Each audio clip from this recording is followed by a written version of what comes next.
This is an overview of the functionality and different features of the Eric Watson Ori, which he made in around 1986 in Saddleworth, England. Mr. Watson had made a total of 5, perhaps 6, but I believe 5 Oris, of which this one was the most complex. Watson's claim to fame or individuality is the fact that instead of using a conventional design where you have each planet having a separate arm that goes directly to the middle of the stalk to derive power to make it turn, these are connected, the outer planets are connected to these 3 rings. And those rings move in an epicyclic manner to derive the rotation, the orbit of these outer planets. Now, the basic design of this Ori is that it has an armature that runs all the way from here, where the Earth is, all the way across to these 3 wheels here. Those 3 wheels are each attached or mesh with each of these 3 rings. The rings themselves are supported in 3 places, here, here, and just behind the Earth here. And they slide across rollers. So as this armature moves counterclockwise, and it can be demonstrated either way, but in real time, it moves as it would in real life in a counterclockwise fashion. Now, this armature goes around 1 full revolution every year. So obviously, if these 3 wheels were stationary, then it would drag these rings around once a year. And of course, Saturn has a 17-year orbital period, and Jupiter, I believe, is 7 or 8, and so forth down the line. So that would not work.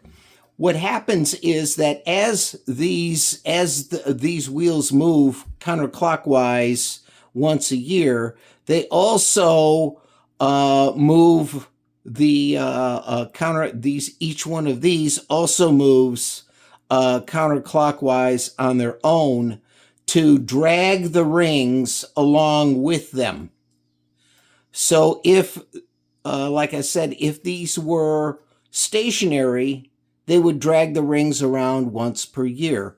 But because these wheels move, they drag the rings around in a far greater amount of time per orbit, because they're counteracting the fact that this is moving around once a year. These are then also moving and allowing each of these 3 rings to move far slower. I have arranged all of the planets right now at the beginning all in a row so that I could see that they would clear each other, and also better to demonstrate when I begin the demonstration mode for you to see how the planets begin to move relative to each other. So I will now begin the demonstration. Normally this would be secured to a stand, a wood stand, but I have put it off the stand because it's easier to show everything against a nice white background. So because it is not anchored to anything, I'm going to have to hang on to this while I'm demonstrating it. Now, the fastest thing that moves, obviously, is the Earth, going around once a day, and the Moon going around the Earth once per month. Now, you'll see that the inner planets are also beginning to move, with Mercury moving the fastest and Venus moving a little slower thereafter. You'll also notice here, this is your indicator for your calendar, and it's now at the 3/4 mark of November, and you'll notice that it is beginning to move toward December. You'll also note, if you look at the wheels here, they are turning, and they're all turning in a clockwise fashion and are counteracting the fact that the entire armature is moving, so that these rings are moving much slower than the armature itself. Now, you can see the planets are beginning to spread out.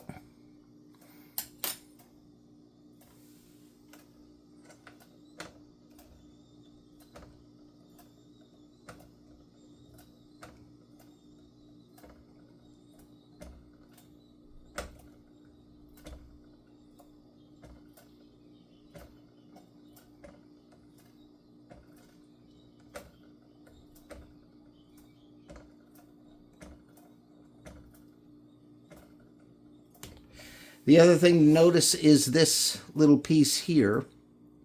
This is the what drives the precession of the zodiac. Now, the Earth spins like a top, but it wobbles like a top, so that the top of the Earth is moving like so.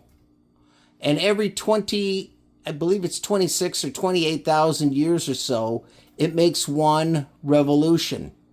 That revolution actually affects the zodiacal indications in the sky relative to the time on Earth. So if January is where, Capricorn is supposed to be, in another 28,000 years, it would go all the way around and be right back to where it started. But in 16,000 years, Capricorn, instead of being in January, would actually be in June, or in June on the opposite side. So the whole idea of the signs of the zodiac and all of the astrology and everything that's associated with it is really kind of bunk, because they don't really stay fixed. The stars don't stay fixed relative to Earth's time. Now, what happens is once a year, there's a little tiny four-lobed cam here, and once a year it hits a pin, and that pin causes that cam to move 1/4 of a rotation, which that cam is then connected to a worm, which is connected to a pinion, and then connected to this worm. So again, this has to rotate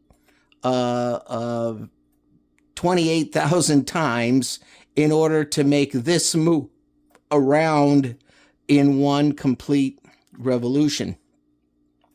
And that worm is connected to the teeth on the outside here of the calendar ring. Now, in addition to the Ori itself, there are also these two dials here and here. And this is the sunrise dial and the sunset dial. And they are driven by cams that are here. And the hand actually rides along the cams, moving back and forth for sunrise and sunset. And as I will explain in a minute or so, how the actual gears to this are driven. And they're driven again through the epicyclical nature of this machine.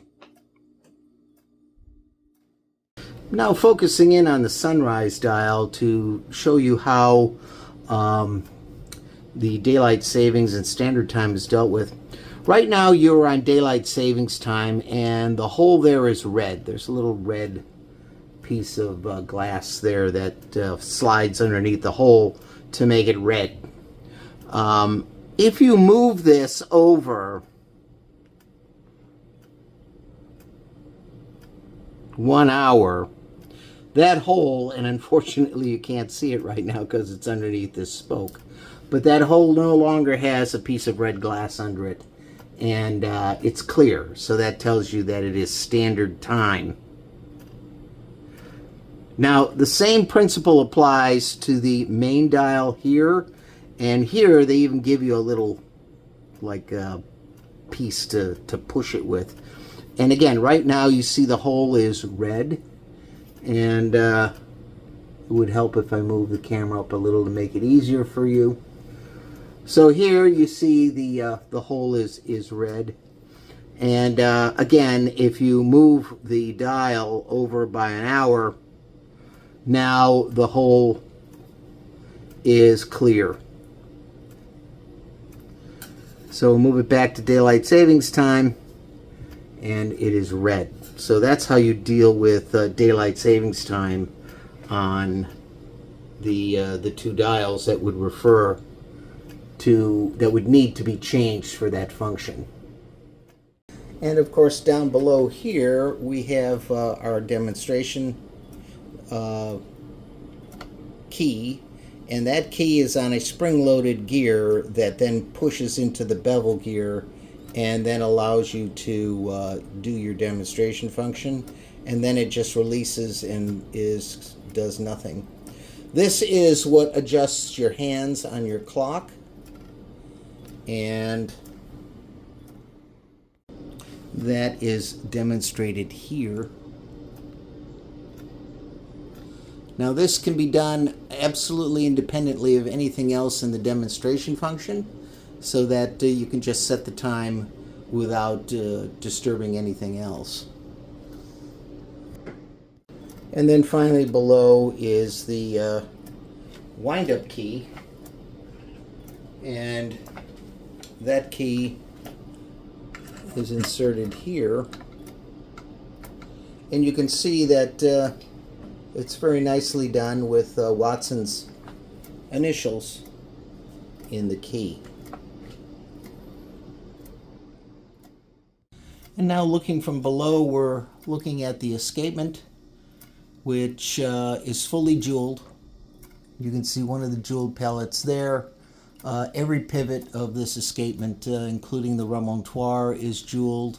This is the Remontoire here, and I will go into a further explanation of that in the next video.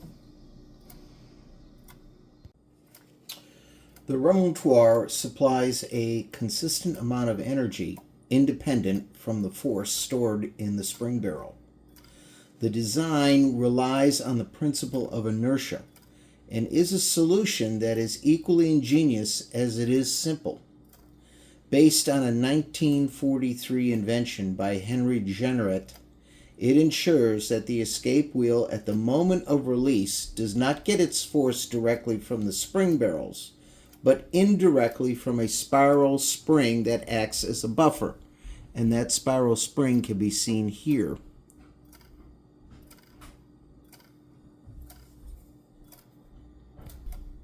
It is regularly wound by the gear train as soon as the escape wheel is stopped again. The pinion bears a small weight, which can be seen here inside of this round cylinder. You can't see the weight, but it's inside this cylinder, which is filled with oil to give it a dampening effect. And this inertia guarantees that the entire gear train only starts moving with a certain delay after the release of the escape wheel. At the moment of its release, the escape wheel is energized by the spiral spring and immediately hurries off, only to be followed by its pinion when it is already stopped again. And you can see that effect here with this fork that stops against the one of the arms of the escape wheel, and that will be coming into view in a moment. Here it is, and you can see the jarring of it just imperceptibly, and that is enough to drive the escape wheel. This allows the powerful mainspring to divert most of its energy to the Ori, because without the Remontoire, it would be very difficult for the clockwork to directly power the rotation of the heavy main armature, as well as the nearly 90 wheels within the Ori itself. Now, looking from below, I want to show a little bit up how the power transfer is made through this clock. These gears here, which run from here over, go to drive the Earth and Moon system, but more importantly, they also rotate the entire armature, because they are connected to this gear here, which is connected directly to the gear below it. There's a matching pair here and here, and that is then connected to this piece here, which goes down into the clockwork mechanism and drives the armature counterclockwise when it is in normal operating mode. Now, that is the only directly powered drive in the Ori. In other words, that's the only thing that's being driven by the mainspring. Everything else is being driven by 3 gears that are fixed to the central stalk. And that is a central, starting from here, is a central piece of cylindrical steel that goes upward. You can't see it because it's surrounded by all the collars for the wheels. The first fixed gear we're going to deal with is this one here, and I misspoke a moment ago. This is not attached to the central pillar, but it is acting the same way because it's attached to the plate, the top plate of this main Ori movement here, and the pillar is attached to this same plate. So relative to each other, they're the same. Now, because the armature rotates, the wheels that mesh with this gear here are here, here, and here. And these 3 gears go to the 3 gears through bevel wheels out here, and those 3 are what are attached to each of the outer planet rings. One can also see the underside of one of the 3 sets of supports for those rings, and the rings slide across these wheels. It's also easier to see in this video, in this angle here, the 3 wheels that are connected to this, that mesh to this wheel here, and again drive the 3 outer rings. Next we go to the other 2 fixed gears, and they are located, it's a little hard to get to. One is here, and the other is up here. And in fact, if you look here, you can see this is the Allen, this is the hole with where an Allen screw is that actually fixes this set of gears to the central stalk. The smaller upper one drives the rings for the calendar as well as for the sunrise and sunset dials. And of course the zodiacal precession is driven off of the calendar dial too.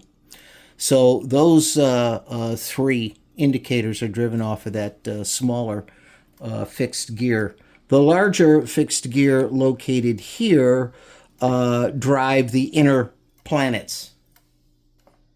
So between the three fixed gears, you have the inner planets, the outer planets, as well as the dial work, other than the time dial, which remains stationary, being driven by those three fixed gears, because all the wheel work that is involved with those three functions are mounted onto the rotating armature, which then allows all of the gear work to move because they're being driven against the fixed gear.